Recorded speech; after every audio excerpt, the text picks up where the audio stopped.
Radio Alise Plus programmu turpina Ziņas bez robežām, studijā Juris Saukāns.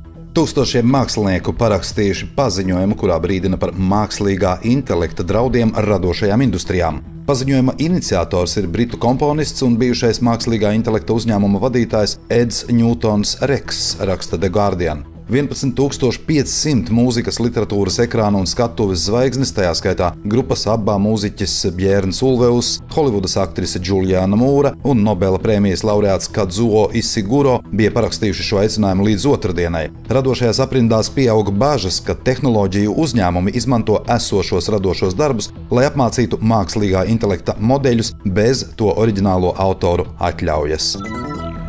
Vācijas federālā policija ziņo, ka septembrī valsts robežu nelikumīgi šķērsojas 6921 ārvalstnieks. Tas ir nedaudz mazāk nekā iepriekšējos mēnešos. Jāatzīmē, ka kopš marta nelegālas robežas šķērsošanas gadījumu skaits svārstījies starp 7000 un 7800. Kopumā šā gada pirmajos 3 ceturkšņos Vācijas robežu nelikumīgi šķērsojuši 64,292 imigranti. Tas ir ievērojami mazāk nekā pērn tajā pašā laika periodā, kad Vācijā iekļuva 92,128 imigranti. Kopš 16. septembra Vācija atjaunojusi robežu kontroli uz visām sauszemes robežām.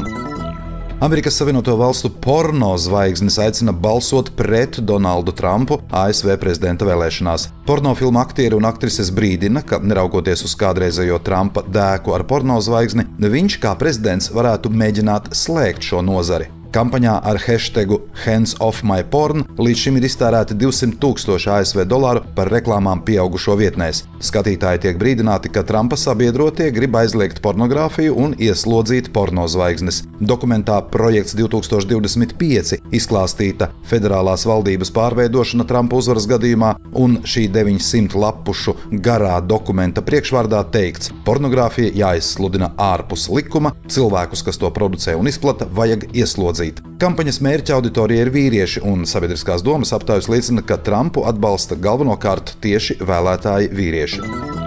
Reizeknes pašvaldība saņēmusi vēstuli no biedrības Publiskās atmiņas centrs ar lūgumu demontēt Zvīdras pieminekli. Piemineklis kādreizējam pilsētas izpildu komitejas darbiniekam un publicistam Jānim Zvīdram Reizeknē, Viļānu un Brīvības ielu stūrī uzstādīts 1971. gadā. Pašvaldība uzrakstījusi vēstuli Nacionālā kultūras mantojuma pārvaldei ar lūgumu precizēt pieminekļa māksliniecisko nozīmi, jo tā autore ir no pelniem bagātā tēlniece Olita Nigule. Neviens no līdz šim Latgalē atrastajiem iespējamiem nelegālajiem imigrantiem nav gājis bojā vardarbīgā nāvē. Par to ziņo valsts policijas Latgales reģiona pārvalde. Laikā no pagājušā gada 8. oktobra līdz šā gada 24. maijam valsts policijas Latgales reģiona pārvaldes amatpersonas pierobežas joslā ir atradušas 8 iespējamo imigrantu mirstīgās atliekas, 6 vīriešus un 2 sievietes, kuri mēģinājuši šķērsot Latvijas-Baltkrievijas robežu. Reizeknes novadā septembra sākumā nokritušo Krievijas dronu izmantos dažādiem nolūkiem, arī kā uzskates materiālu aizsardzības resorā. Par to informē Nacionālie bruņotie spēki, nekomentējot, kādiem tieši nolūkiem drona daļas izmantos. Daugavpilī līdz nākamā gada beigām paredzēts izbūvēt jaunu veloceliņu Stropos un sakārtot ceļu no Vasarnīcu ielas līdz Stropu estrādei. Komunālās saimniecības pārvalde ir parakstījusi līgumu par projektēšanu, būvdarbiem un autoru uzraudzību, kopējās izmaksas 403,610 eiro. Projekta mērķis ir attīstīt iedzīvotājiem ērtāku, drošāku un zaļāku infrastruktūru pilsētas rekreācijas zonā. Darbus palīdzēts sadalīt 3 kārtās, tāpat veiks arī teritorijas labiekārtošanu, izzāģējot avārijas stāvoklī esošos kokus un apzaļumojot teritoriju. Projektēšanas un būvdarbu izpildes termiņš 2024.–2025. gadi. Darbi tiek finansēti no pašvaldības līdzekļiem.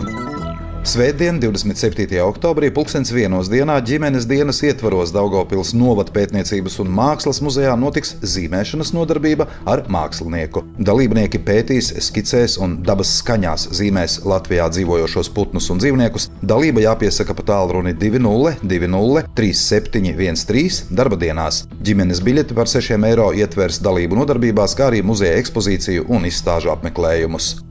Studijā bija Juris Saukāns. Par Ziņu bez robežām satura atbildes Alise Plus projektu finansē Mediju atbalsta fonds no Latvijas valsts budžeta līdzekļiem.